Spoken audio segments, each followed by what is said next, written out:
Chapter 7 Democracy and Diversity.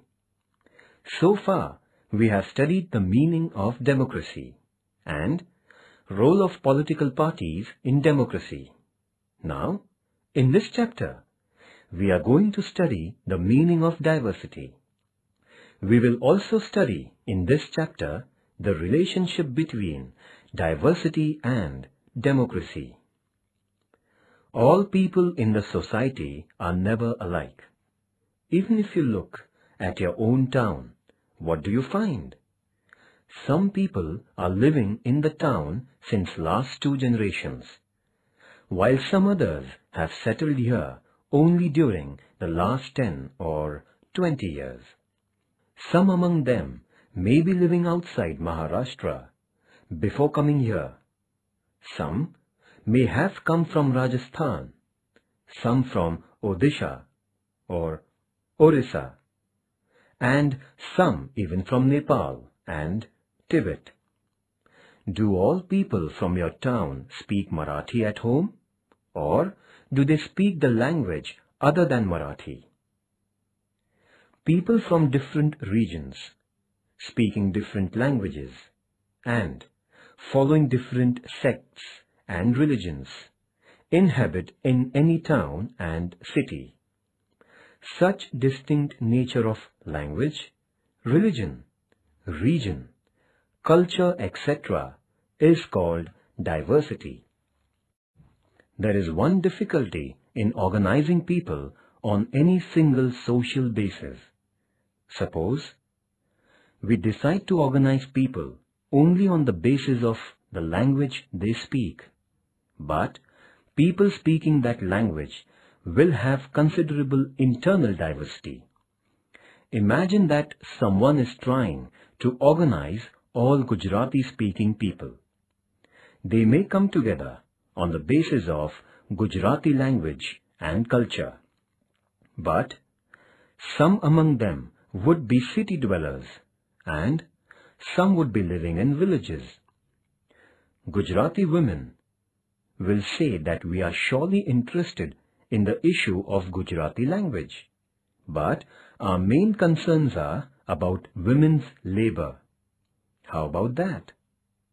They will then organize both as Gujarati and as women, and the women's organization may be All India organization.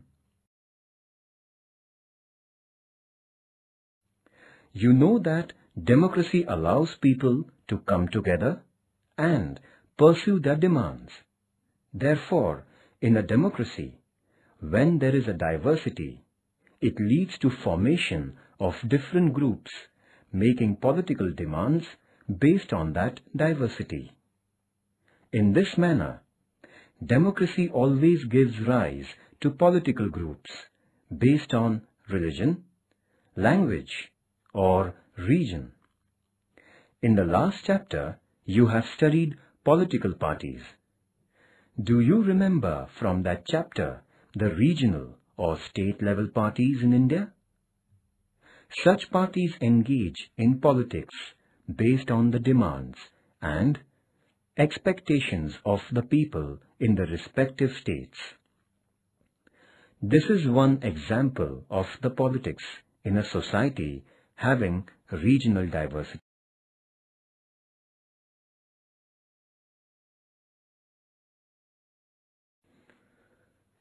There is one difficulty in organizing people on any single social basis. Suppose we decide to organize people only on the basis of the language they speak, but people speaking that language will have considerable internal diversity. Imagine that someone is trying to organize all Gujarati-speaking people. They may come together on the basis of Gujarati language and culture, but some among them would be city dwellers and some would be living in villages. Gujarati women will say that we are surely interested in the issue of Gujarati language, but our main concerns are about women's labor. How about that? They will then organize both as Gujarati and as women, and the women's organization may be All India organization. Thus, there is no single and straight answer to the question, who we are. We may simultaneously be Marathi from the Vidarbha region and Muslim. In such a situation, what will be our identity? Such a person will not only be Marathi, only from Vidarbha, or only a Muslim. This person will be a Marathi Muslim person living in Vidarbha. So, this person may have different expectations simultaneously. At some point, this person will support an organization based on language. At the same time, he or she can participate in an organization working for demands of the Vidarbha region. And such a person can also be attending an assembly of Muslim community. In this manner, democracy allows politics on the basis of various interests. But at the same time, there is a scope in democracy to engage in politics going beyond our social groups. In all democratic societies, you will find that different special groups do get organized. But often, different social groups come together and try to press for their common demands. Religious diversity and democracy. It is necessary that there are cordial relations among different religions when people of different religions are living together. Otherwise, diversity may lead to inequality and conflict. People of different religions such as Hindu, Muslim, Sikh, Buddha, Jain, Christian, Zoroastrian and Jew live in India. So, India has adopted policy of secularism from the beginning. These people celebrate their respective festivals and follow religious rituals. There are economic and trade relations across religions.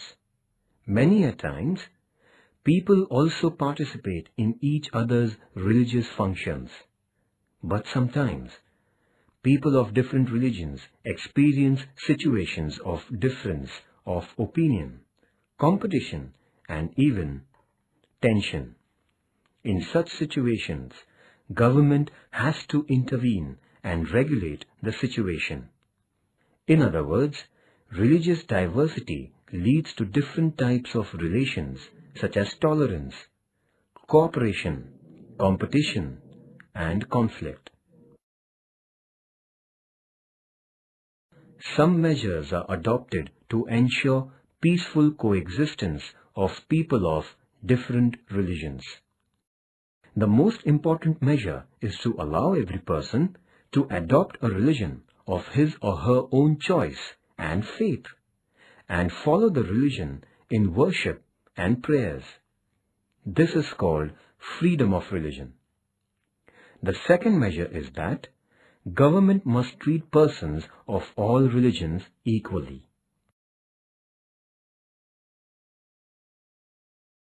Equal respect for all religions is a part of this measure. Equal treatment is important because if one religion is treated as superior to another, this leads to competition among different religious groups. The third measure for handling religious diversity is protecting minority religious groups and taking special care for their development.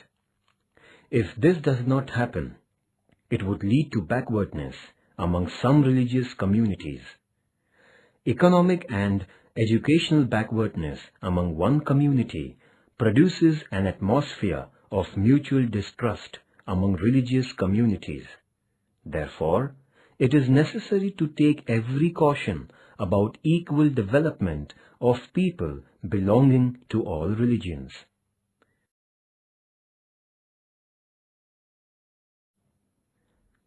diversity and unity. In olden days, it was believed that unity can be created and maintained easily if the society is homogeneous. For the small and less diverse societies of Europe, this idea was indeed applicable. But in the 20th century, intermixing has increased across the world. Now, most societies are more diverse than in the past. As a result of this, people now live along with people who are different from each other. This experience shows that diversity does not necessarily obstruct unity. In our society, we have always experienced diversity of languages, regions, religions, and sects. India's freedom struggle has shown that unity can be shaped in spite of such diversity.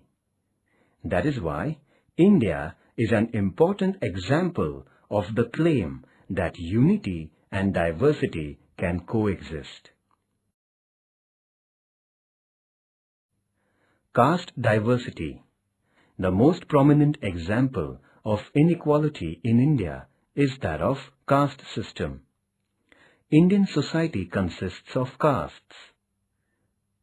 This feature is more about inequality than diversity. Caste system is like a hierarchy.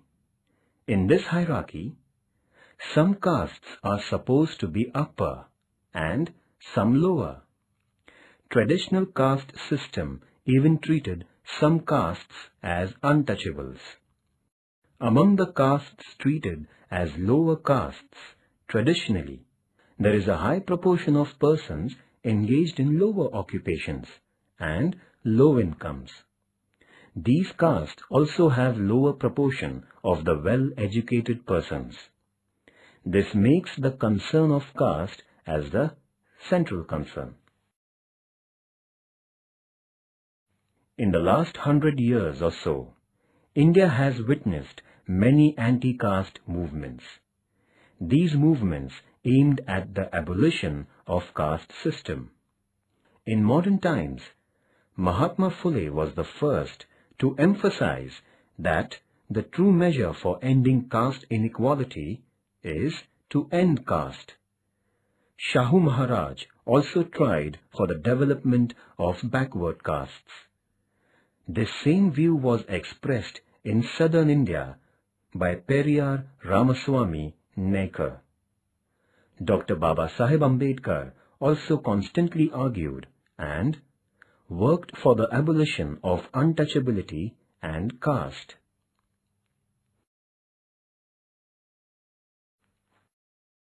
However, both Mahatma Phule and Dr. Ambedkar insisted that so far as caste exists, backward castes must get just share in education and in government service through policies of the government. This thought has been the main basis of independent India's policy towards caste. So, how did democracy deal with caste discrimination and inequality? As we saw from above, anti-caste views were expressed and movements took place against caste system. This created awareness about the ill effects of caste discrimination. After independence, some legal provisions came into being. For instance, Constitution considered untouchability as illegal. Constitution also provided that government should not discriminate among citizens on the basis of caste. Besides, special provisions were made for backward castes. Diversity and share in power. A society with diversity presents one more challenge for democracy. When different groups aspire for power, distribution of power among them becomes a crucial issue. If all power is held only by one social group, it would be inconsistent with the principle of democracy. Sharing of power by different groups ensures good interrelationship among the different groups in society. It also strengthens the democracy.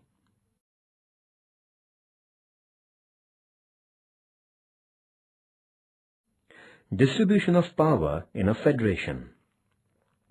There are different methods of distributing power among different groups.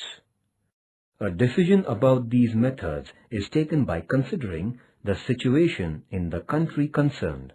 When there is linguistic and regional diversity, a method of distributing power among the regions within the country is often adopted. This is known as the federal system of government.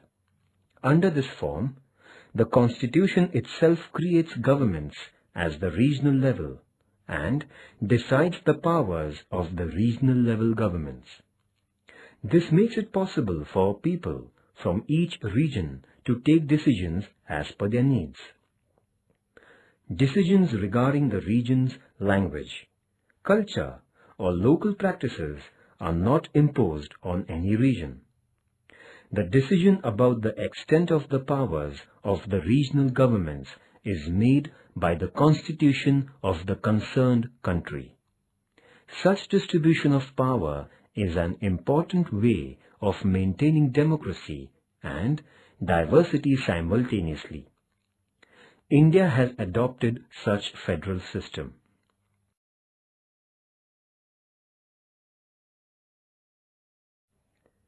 Diversity in society. No society is uniform in all respects. Some differences are determined by birth, meaning that it is determined by the characteristics we inherit by birth. The other type of distinct character is based on the characteristics that we ourselves acquire. Differences based on language may be an example of first type of difference. Similarly, our place of birth decides our regional character. Difference determined by hobbies, occupation, or skills is the other type of distinct nature.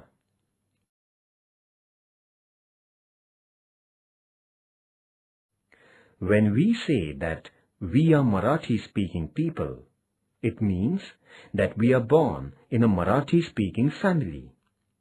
Similarly, when someone says that we are from Satara or Bhandara, it means that the family has been traditional resident of that district. Language, region, country are thus factors depending upon birth and leading to differences. The division between men and women is another such biological division. Often, we belong to the religion of the family in which we are born in. But when we grow up, we are free to adopt a religion of our own choice. Or, someone can say that he or she is an atheist. That is, a person does not believe in the idea of God.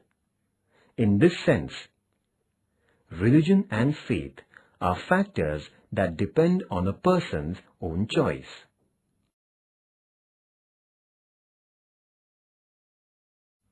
In this way, we find that people around us belong to different groups. They speak different languages. They belong to different regions. Their religions and religious practices are different. Their occupations are also different. That is why we classify people as farmers, traders, shopkeepers, white-collar employees, etc. This fact that in one society, people having different characteristics live together is understood as diversity.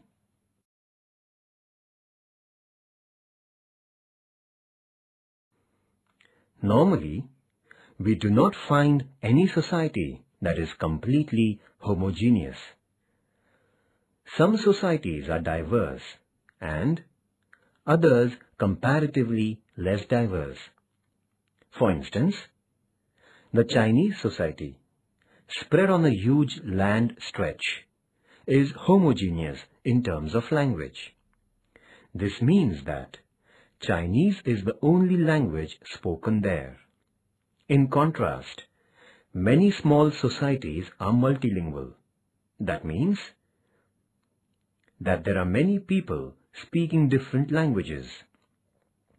Can you think of such societies from the neighborhood of India? In contemporary times, it is easier to find societies having people of diverse languages, religions or cultures. But in the past, particularly in Europe, most societies used to be inhabited by people of only one religion, and even one religious sect. On the other hand, India always had people of different religions living in its society. Diversity of languages in India.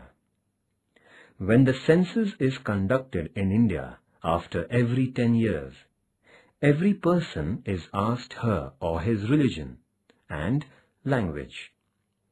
At the time of 1961 census, a list was made listing all languages that were reported by people as mother tongues.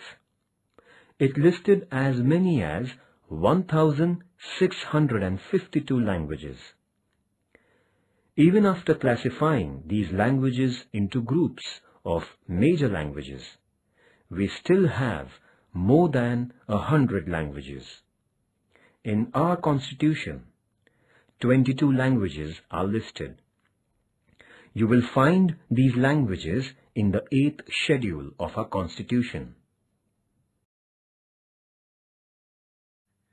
Diversity and inequality.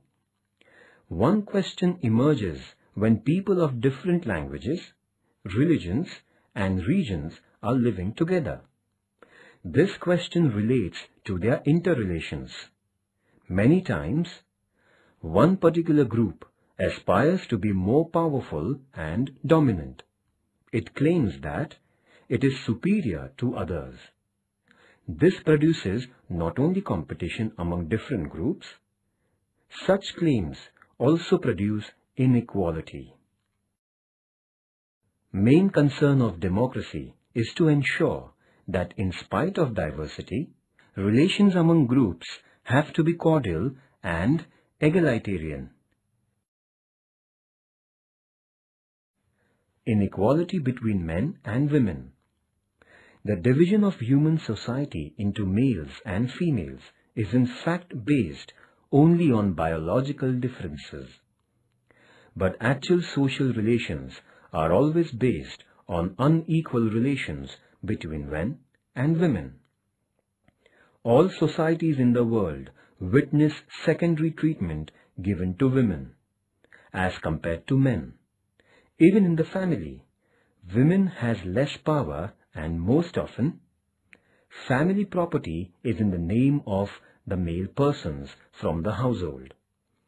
Whether it is about wages or about opportunities for promotions. Many times we see that injustice is done on women by giving favorable treatment to men. In addition to this, women also have to face violence, harassment, and atrocities both in public places and at the domestic level. Tarabai Shinde, who existed from 1850 till 1910, wrote a book called Stree-Purush Tulna, which means Comparison of Women and Men. This book, published in 1882, is seen as an important writing expressing the issues of women inequality.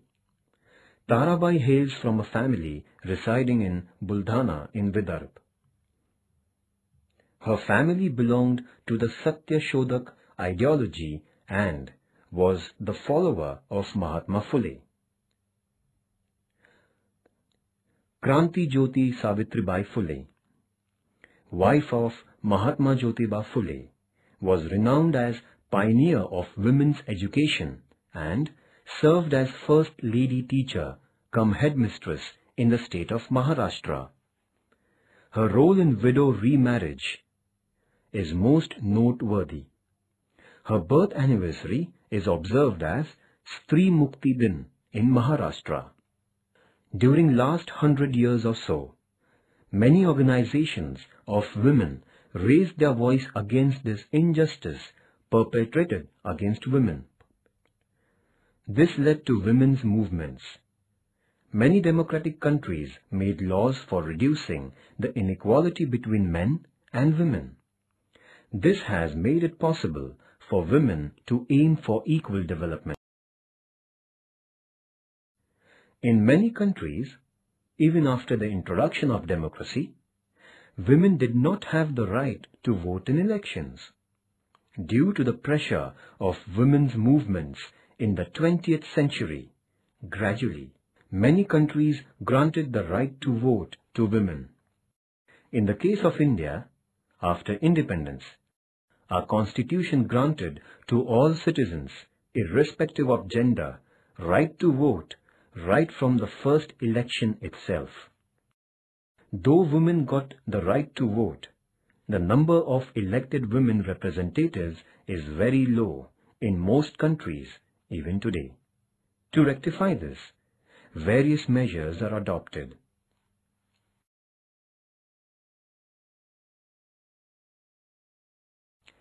In India too, for the last 2 decades, discussions are going on for increasing the political participation of women.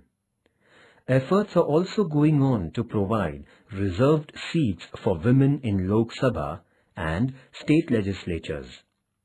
There is already a provision for women's representation in Gram Panchayats, municipal councils, municipal corporations and Jilla Parishads.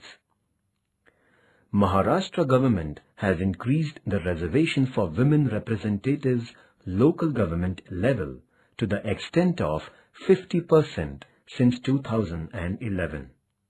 Besides, in Maharashtra, there is a system of reservation for women of offices for positions of Gram Panchayat Sarpanchs, Jilla Parishad presidents, chairpersons of committees, presidents of municipal councils, and mayors of municipal corporations. If we take the global average, women account for less than 17% in national legislatures. In Northern Europe, this proportion is 40%. In rest of Europe and also in the American continent, women representation is 20%.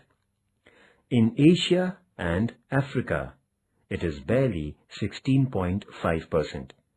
In India, we are still unable to cross the 9% mark. Efforts are also made for bringing about gender equality in matters other than political rights. In many countries, there is a legal provision that there will be no gender discrimination while giving government jobs. Constitution of India has also guaranteed that there will be no such discrimination. Government also implements various programs and schemes for the all-round development of women. Following ways are followed for resolving the issue of gender inequality: women's organization and social awareness, legal provisions protecting women, implementation of welfare schemes, special provisions for ensuring share in power for women.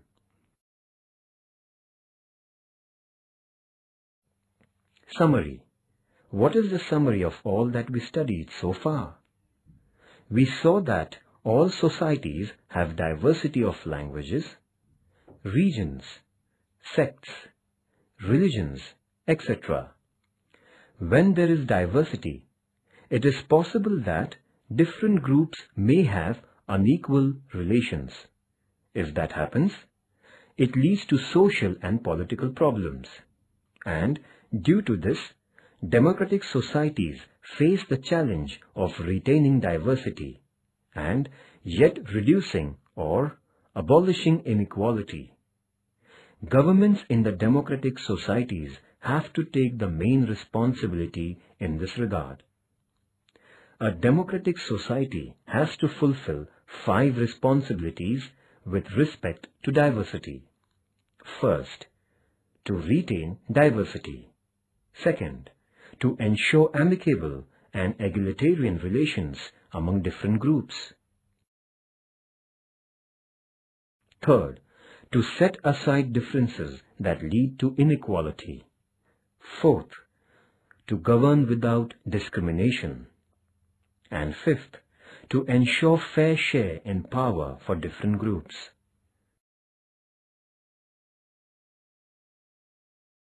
Today, people all over the world keep moving and traveling from one place to another. They settle in some other country or in a different part of their own country. Particularly, last few centuries have witnessed such intermixing of people and groups the world over. It is practically impossible to stop this trend. This has made or is making most societies diverse. As a result of this, the approach of looking at diversity and difference between groups is also changing. Diversity introduces us to different ways of life and thinking. Thus, diversity creates an atmosphere more favorable to democracy. Therefore, there is nothing wrong or dangerous in having diversity. On the contrary, in modern times, it is now accepted that everyone benefits from diversity.